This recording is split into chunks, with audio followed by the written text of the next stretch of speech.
So, you want to talk about our Snaggle trip? So this week we packed up the Snaggle equipment and took a Snaggle trip to the Filbert Street Garden in south part of Baltimore City this week. The garden is a nonprofit organization that provides education to students of all ages.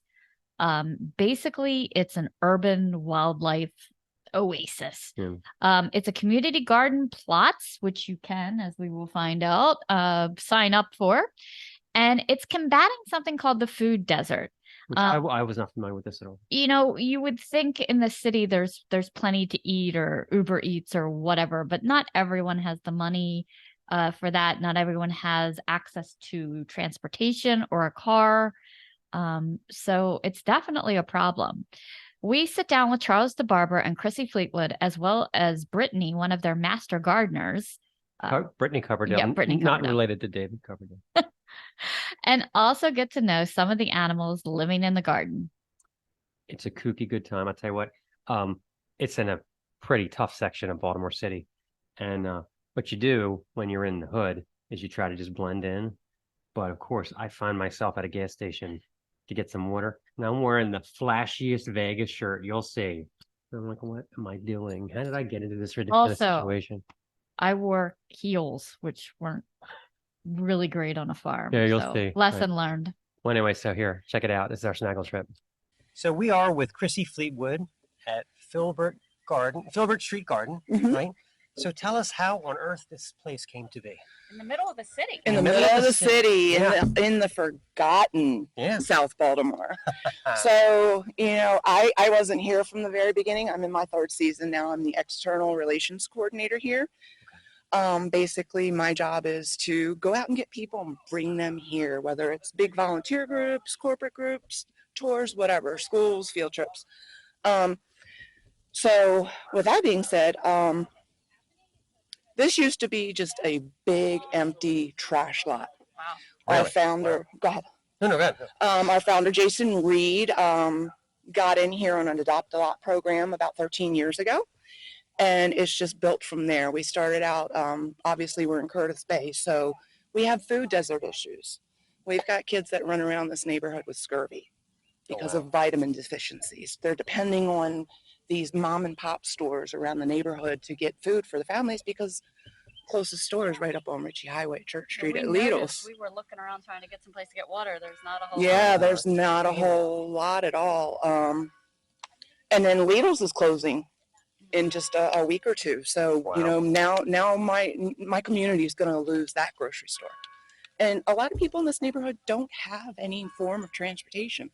The bus line is very independable, so started out to try to conquer the food desert issues. Pandemic came around and we noticed that there was some data insecurities too, especially for children who were stuck at home and now they've got to do online learning and everything. So we now have free Wi-Fi for the neighborhood as well. So we're here for the community. Whatever we can do to help the community, make the community better. In light of the recent shootings in the Brooklyn homes, we have we're supporting them. We love them. They're a part of our community, even though we're in Curtis Bay. We were over there yesterday. It's a sad situation, but they're part of our community. We're going to do whatever we can to make them feel at ease. Whatever we can do to help them out through this tragedy. If you wanted to get a plot here, is there an application process, or do you look for some qualifications? So no qualifications or anything. We actually have 2 master gardeners that you guys are going to meet with after. My mother is one. All right. Yeah. This is our first year with master gardeners here, or since I've been here anyhow. And Shara and Brittany are just an absolute wonderful addition to our team. We typically do our plot distribution mid to late March. And we rent out until we have all of our plots filled. We were down some plots this year behind us, which Brittany's Shara's using as her production garden, because we didn't want to have to kick anybody out because we're getting a building later this year that I'm sure Charles will talk to you a lot more about that. It's going to be a great addition to our garden. just to make us more accessible to the community, and we can do more things for the community, bring more people in for field trips, kids, teaching them urban gardening and sustainability. So, mid to late March, we do our plot distribution online. When we open them up, you can go to our website, filbertstreetgarden.org. And there's just a small application on there, and some rules and regulations. But we rent them out for as little as, for a 4x4 plot, $5 for the entire year. Elevated Oh, wow. beds, are they all the elevated? They're all raised beds. It's just a few inches. We're actually looking into, and Brittany will talk to you a little bit more about Nature Sacred. Okay. One of the projects that we were interested in doing is doing some ADA compliant beds. I myself, I'm not too terribly old, but I've got some joint issues, and it would just make it a lot easier, because Cheryl will tell you, she came in and I'm just sitting in the middle of my plot, weeding, planting, doing whatever. If I had a raised bed that's ADA compliant, it would be much easier. Yeah. If we have folks that want to come in that are in wheelchairs, we'll have that accessibility for them. So it's really exciting for That us, is nice, this yeah. project coming along. So when did the animals come? Right away, or? The animals came with Charles, starting with the They followed chickens. him in. Yeah. They let their chickens run around. Exactly. Yeah, so all of our birds are free range. We've got about 50 some birds in there now. Various varieties, types, species of chickens, turkeys, ducks. We have lots of ducks, and we have 2 geese, as a matter of fact. Well, we're going to go around and meet the family later. Yeah, absolutely. Got to meet everybody. Like to- And our goats. Our goats came not long after that. One thing to keep in mind here at Filbert Street, most of our animals are rescues. Now here recently, we've had to get some more birds to kind of even out our ratio male to female. We need to have more females than males, because during mating seasons, they really tear the girls up. So that's the only time we'll actually buy an animal. What's the goat's name? We have 11 of them. Oh, 11. Everybody knows Twinkie. I had a connection with one as soon as I came in. He was standing on the table. The little yellow and white one? Yeah. Yeah, that was Twinkie. Okay. He's our newest addition. He's about 1.5 years old now. He actually came from a friend of the garden. She's a breeder, and she shows Nigerian dwarfs. He was born as a quad. Typically, goats are born as twins, because the mom only has 2 teeth. He was injured when he was born. He was actually blue and had hip dysplasia. Oh, wow. So she fixed him, called Charles. She knew that was Twinkie's best bet at having a great life. So Charles and his wife Stephanie took Twinkie, which was, I think, her 3rd or 4th foster. Oh, wow. And they bottle fed him, and they raised him until he was big enough to join the herd. There are never too many goats. Never. Charles will tell you differently, because we only have 3,000 square feet of goat. Gotcha. I say more goats better. Do they produce milk, and do you make So- soaps or? goat So products? we do their main Nigerian dwarfs can be dairy, but we would have to have a mating female. All of our males are gelded. We have had a lactating female because a couple of our goats have been impregnated when they were here, and that's where a couple of our goats came from. But we don't keep them lactating. Their main objective around here is during the off season, they keep the garden trimmed back for I us. didn't think about that. Yeah, so people automatically think goats want grass. They don't. They're going to eat your rose bush or your tree leaves before they eat your grass for you. So, we're able, after the growing season's over in November, we're able to let those guys run loose a couple times a week, and they'll clean the fence lines for us. And Oh, that's nice. yeah, We use it's that- we great. use that at our house. Yeah, absolutely. Yeah, we have a couple raised beds. Uh-huh. Stace is our master gardener. All right, And she, Stace. we never know what the bumper crop's going to be. The one year we couldn't stop the squash. There was just so much. We were giving it all away. I- Oh my cooking it every gosh. And possible then way. I was Yeah. working for a restaurant, and right after the pandemic, and we had so many tomatoes. Oh, stop. Yeah. Our special was gazpacho. Oh, I love it. Every day I just brought them tomatoes. And last year it was habaneros. Yeah. which are We still have Nice. some in the freezer. we still have so and there's just so much you can take because they're so hot. We had bumper crops 2 years ago in our production gardens of green and red peppers and Roma tomatoes. Roma tomatoes. Ask Charles about Roma tomatoes because he is the king of Roma tomatoes. They wouldn't stop. Yeah.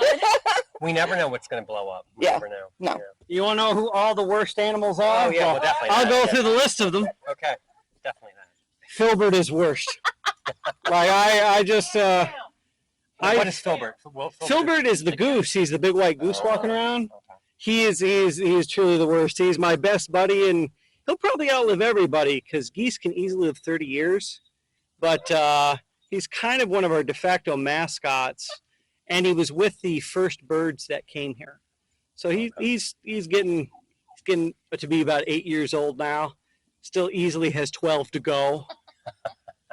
But yeah, I just lost my rooster Buster, who we had for 7 years. Real sweet guy, never chased anybody, took care of his girls, almost got killed by the fox twice defending them. Wow. And I lost him, and every time I walk by Filbert, I'm like, should have been you, Filbert. Yeah, Joe was telling us the cat actually will defend the birds. She will from time to time. Pumpkin Spice, she's really good at running rats out of the garden. And we do a lot to prevent that as well because community gardens can easily become a rat haven if they're not properly cared for, especially if you have animals. Yeah. If you have open feed, it's a big deal. So we have special feeders here that deter rats and make it more difficult and also keep wild birds out because wild birds are the leading way that avian flu spreads. How often do you have fox problems? I mean, She comes through every night. so it's just one, Wow. same one every night. Okay. Oh, it's been the same one for years, and I love Red too. She's technically part of the garden. What she does is she comes and she walks the same loop on the cameras we see, looking to see if we left a bird out. Oh wow. And every so many months she's right, and she gets a snack, but it's part of her rotation that she does between midnight and 2 a.m. Wow. And our automatic door lets them out about 9:30, which is past the latest she's ever been seen, which is about 8. Like we're pretty safe here because we really the fox here in the city, urban fox, are really shy. They're not like country fox, where if you have chickens, they'll come in the day. Oh, wow. Yeah, they don't care. Wow. So Yeah, you're I've heard having that, something yeah. big here on Saturday. Yeah. Oh yes, we are. We are having Filbert Fest. Ooh. Filbert Fest is a celebration of Filbert Street Garden, and this is the most special Filbert Fest yet because we are getting the deed to the property after 4 years. Oh, wow. That's huge news. Yeah. Back in 2019, DPW was looking to use this site for staging to do work on the tower, and unfortunately to kind of push us out. And they were genuine and we'll set you up in a new home, but the community and us fought hard because we didn't feel it was the right thing because we, over in that direction, have 3 acres of land that's owned by the city that's not really taken care of. It was under other things such as the school and under housing, but it's like, you guys have a much larger piece of property on the other side, and if you guys fence that in and use that area, it wouldn't be a dumping ground anymore, and we solved 2 problems. Right. And the city was very receptive, and we had our city council people, Ed Ratzinger, and his protege and successor, Felicia Porter, who did an excellent job in helping us. We also had great folks such as our delegate, Robin Lewis, and a number of folks that contributed to the garden, and we'll be handing out some awards that day as well, and a lot of thank yous, but there'll be free games for the kids, free food. It'll be a good time. Free cat petting. Free cat petting and free goat petting. And I'll put it this way. It almost feels like you don't even get a choice because Pumpkin Spice is aggressively affectionate. She will accost you until you pet her. In fact, she has a habit of nipping an elbow if you ignore her long enough. Really, I had a girlfriend like that. Animal husbandry and having a partner are very similar in many ways if you really think about it. Exactly. But I forgot about her. But I got a bunch of pro tips that won't work. I've tried smoking partners with a bee smoker to calm them down. It doesn't work. Like apparently it's very unique to bees. I tried throwing corn. That doesn't get them either. Like, so at least some of the skills work though, like talking to them softly, giving them stuff, petting them, like those things can work, but not so much all of those skills. So we're a music podcast, and we always talk to black metal guys because there is definitely a thing, and there's even I don't know, are you into black or death metal at all? A tiny bit, like more so when I was in Iraq about 10 years ago, and we had a straight up metalhead who especially loved Nordic stuff. Yeah, that's the goat. All the goat lore comes from that part of the world. Yeah, my friend Zur, who his name was Specialist Zachary Zur. He's out there somewhere, I'm sure, but that guy, that was his opera. I'll put it that way. Yeah, definitely horns and nature seem to run through black antlers. Oh yes, all of the above. There's even a Native American black braid who does quite a bit. Yeah, he sings songs about Native American folklore. Yeah, and he's based out of upstate New York. So. Oh, that's so cool. So he's like to tie nature in there. It's like a Norway come to the United States type of thing. Yeah, very cool. Oh, that's cool. I can see so many things like in nature and even in animal husbandry applying to metal, like the bizarre look of the goats, the rectangular eyes that gives them 360 vision, the horns. Oh yeah. The primal nature of these things that I imagine translates into the music a lot of the time in its imagery. Yeah. Like even some of the folklore creatures like the Wendigo, like that's pretty metal. I know that. That was my goat, Wendigo. Yeah, that's pretty metal. Yeah. That's awesome. This is great. Do you have anything else? Or? Oh, that was awesome. That's all. I'm primarily punk, admittedly. Oh, really? Okay. What's your favorites? Yeah. What are some of your go-tos? That's hard, and honestly, some of the things I would call punk, people would laugh at me. Like by all means.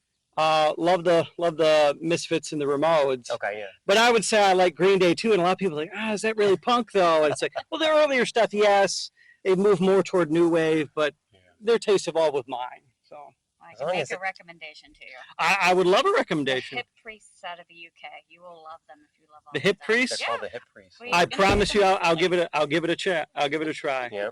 They have a new album out. He didn't say Dave Grohl, so that's a good thing. That's true. So we're with it. Oh, excellent. Well, I appreciate you guys. Thank you for coming out here to the garden. Now, what's your name? Hi, Brittany? my name is Brittany. Yeah. Like my daughter. Great. And my mother is a master gardener. Oh, amazing. Yeah, so tell us how you came to be here.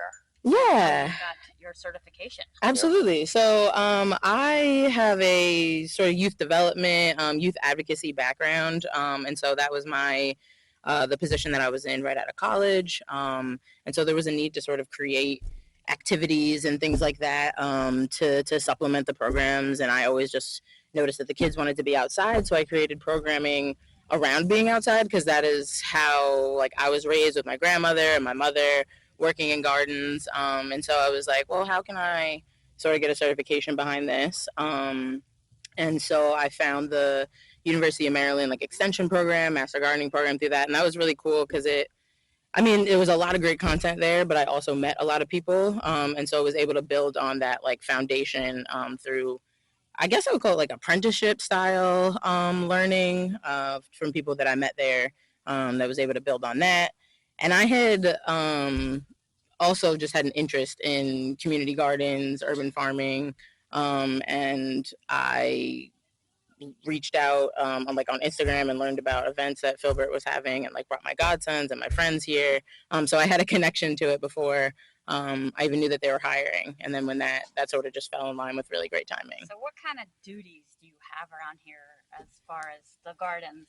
Yeah, so I was brought on to primarily manage the community gardens and the community plots. So we have 37 plots that we rent out to community members, residents, people who live nearby, some people even who don't live that nearby but don't have a growing area closer to them. So I primarily like manage those plots. I manage the installation of our native gardens, our orchard, and I just pretty much help out with all the growing that needs to go on here, as well as, when we have field trips and kids that come, kind of guiding them through that process as well. Native garden, what does that mean? Yeah, so native gardens are really focusing on the plants species that were here like before European colonization. And exactly. And so when you focus on those plants, you bring a lot of native species. And so you supplement that the life that is supposed to be here and the life that helps with the environment. So it helps with air, reduce air pollution. You need to water less. You need to maintain the native spaces less. They attract a whole bunch of pollinators, and they kind of provide that full life cycle as support. And so we have a huge 4,000 square foot native garden. All the native trees that are out there are edible. And then we also have like a edible and medicinal native garden in the back and inside the fence. What are some native plants to this area? Yeah, so I was actually just snacking from this tree behind us over here, which is behind this one's an oak, but behind there is an elderberry. Wow. And so elderberries are native, echinacea is native, mountain mint, coreopsis, the state flower of Maryland, the black-eyed Susan, is native. And so they have a lot of these. Elderberry is really cool because it has a lot of like, you know, rich medicinal properties. Yeah. And it's shown to like lengthen the severity and length of colds when taken like at the first sign of symptoms. And so I think I just wanted to have my contribution to this space sort of be a contribution of food and resources and medicine and knowledge. And so I think I've really been allowed that space here, and that's been really cool. Now, what's your philosophy as far as, is it organic? Do you use some chemicals? Is it a blend? All organic, absolutely. The only time we have used a very small amount of chemicals was to spot treat poison ivy, and just because we can't let that get out of control when we have kids around. But yeah, absolutely everything that we grow is all organic. You know, the eggs that we give away for free to the community are organic because our chickens are a free range and eating organic diet. So yeah, that's definitely. Yeah, they do. You know, they're not hurting at all. So yeah, my philosophy is, you know, whenever possible, go as natural and as organic as possible and have nature sort of like work together for itself in that like eye of permaculture.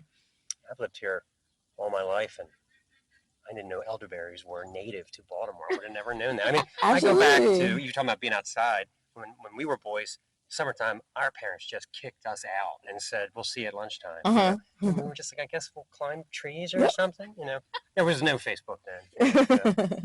Play stickball for 6 hours. Yeah. You know, that was, being outside was, Yeah. It was kind of mandatory living in the city. That's in the 80s. beautiful. Yeah. And it's cool to have those full circle moments too, where like as an adult, you appreciate some of the things that you just like Yeah. experience freely as a kid. So that's fun. That's cool. Well, I was hoping that somebody could kind of walk us around and we could film some of the animals. Would you mind doing that? Absolutely. Yeah, I'd That'd love be to. great. Okay. You and your friend. Then of course he's like, take a look at my ass. Yeah. She didn't want anything to do with me. She was all about the cat lady. Yep. And this is you scaring geese away. Look at that. It's like, no, thank you. You do not. Oh, Mr. Vegas surrounded by goats, and here they Who's coming come. right over. Yeah. Look at that. You I have you a way- made some friends. And away with goats. Impractically, I wore the Marilyn Manson platform boots. Probably not the best choice. Oh, they're all coming for their scritches Yeah, they are. with their erect. Alexa, look at the one at the top. It says no climbing. Look, And he's up there. He's up there. He's like, totally up there. Like, I can't read. Yeah. Okay. And then here's the epic holding of the chicken. What was the name? What my. kind of bird is this again? That's a silky. Silky. Yeah, that's a okay. baby silky. So he hasn't got all his Look at the talons at the bottom. I pointed them out and it freaked Stace out a little bit. pomp and circumstance. Yeah.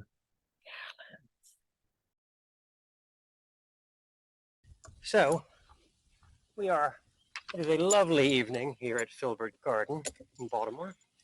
And you've already met most of the players, including a very cool chicken. Was that a chicken that you were holding? Yes. Okay. With great talons. Once America's Got Talons. once And, their feathers come in, they will be gorgeous. Yeah. And I literally saw a chicken run. Yep. Okay. So I was thinking a little bit about, I had slept a little late and a little hungover, and I started to think about at work the inane things that people say to you when you're just like trying to telegraph, please don't talk to me. It's so bad, especially like if I have to make small talk with an early morning patient. Small talk. They always want to go, Chit-chat. how about them O's? I'm like, I don't watch baseball. Here's one. What do you think about this crazy weather? That's a good default. Yeah, My, everybody talks. my farmer's almanac has been way off this year. I don't even look at it anymore. Remember, your sister actually. Yeah, my sister this past winter was telling me how horrible a winter it was going to be, and According to her farmer's almanac, apparently she's friends with Ben Franklin. yeah, it was dead wrong. We didn't even get a drop of snow, Yeah, like exactly. none, Nothing. 0, zip. Yeah. So I think that whole thing is shot in the dark. And then another chit-chatty item, food is always being discussed. In your office, it starts being discussed at like 9:01. Oh yeah. But have you tried the new local restaurant? I think it's called Diabetic Fat Boys All You Can Eat Food Trow. I thought the wine selection was a little lacking, but overall, 5 stars. I love it when, of course, people are trying to get to their appointments and they're talking about, how about the traffic this morning? I swear it gets worse every day. Maniac drivers. This morning, they were apparently putting some tar on the road when a truck full of livestock jackknifed. The construction workers were tarred and feathered. Don't say it too loud in this environment. Yeah, so But, we might be tarred and feathered right here. Yeah, exactly. Are we all going on vacation this year? Where are you going? We're not going anywhere elaborate, just a week and a half in the garden of the Hesperides, mainly because my husband got a great deal on an Airbnb. I mean, we might take a weekend at City of Caesar on Memorial Day. Not sure. Yeah. And then there's always the battle over the thermostat in an office. This is always a hot topic of conversation. We call it women's winter when I used to work at a corporate environment because it was always freezing. There would be a lady that would just walk around in a Snuggie, several people typing in fingerless gloves. Do you think it's cold in here? I swear someone was messing with the thermostat. I keep adjusting it to 88 degrees Fahrenheit. Plus, I have a space heater under my desk. But it's a good thing I have a sweater handy. I'm like, what, do you live in the depths of hell? I mean, how are you still cold?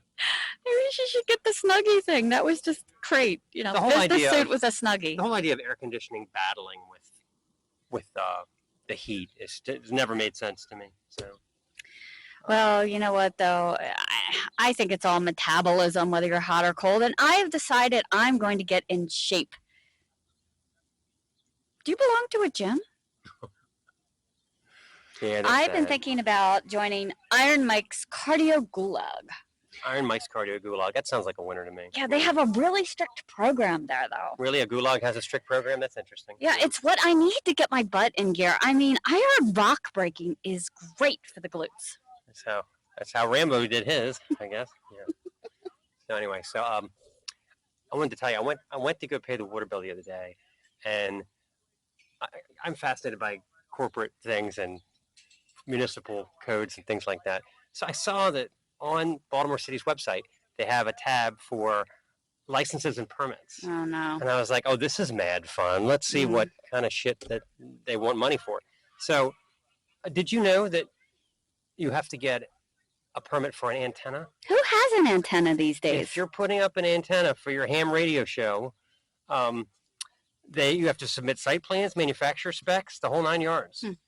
And the fees are based on the value of the antenna. I couldn't find out the actual cost because it's apparently a variable thing. Size matters. What can I say? But I feel sorry for the crickets in our neighborhood personally. I mean, how in the world will they afford antenna fees when they have 2 going at all times? Yeah. I mean, there Crickets are in our neighborhood are baroque. They are, and that's probably why they're jumping around all the time. Yep.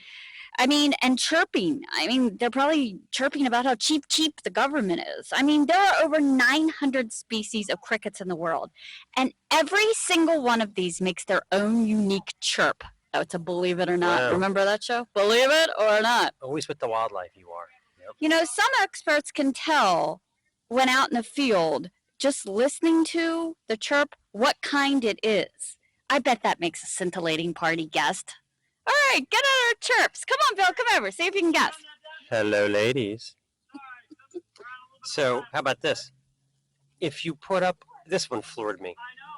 Temporary tent permit, site plans, flame retardation certificate required, cost based on size, again, variable. They don't want to tell you how much it costs.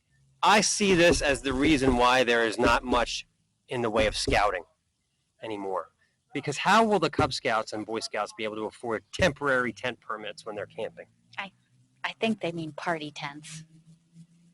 You Corporate tents. You can't have a party as a Cub Scout? I see nothing but discrimination here.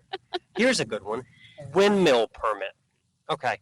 Wait, does that apply to like our neighbor has the little pinwheels out front? Does that count as Site one? plans, manufacturer specs are required.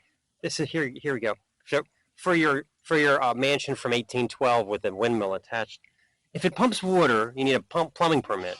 If it generates electricity, you need an electrical permit. If you are imitating Pete Townsend, you need a magic bus permit, apparently. I thought this really seems irrelevant. What? Who's putting windmills on their property? Are we still gray? You know, what if it what if it is a grain mill? Do you need a permit for that? Have you ever talked to someone at a party and they said, "Yeah, I'm thinking about putting a windmill in my property"? Only if it's Don Quixote that you happen to be talking to. Auctioneer's license, $5,000 bond required. All I can say is, any takers? Going once? Going twice? Nope. Oh, and now makeup artist story. Yeah, well, I was a makeup artist for years, and just to be at the mall, not even like out, doing wedding photography or something like that, you had to have a card-carrying makeup artist license. It's, I just think definitely you should get the government involved when you're putting mascara and lipstick on. That definitely requires some kind of licensing. If they audit you, couldn't you just make something up?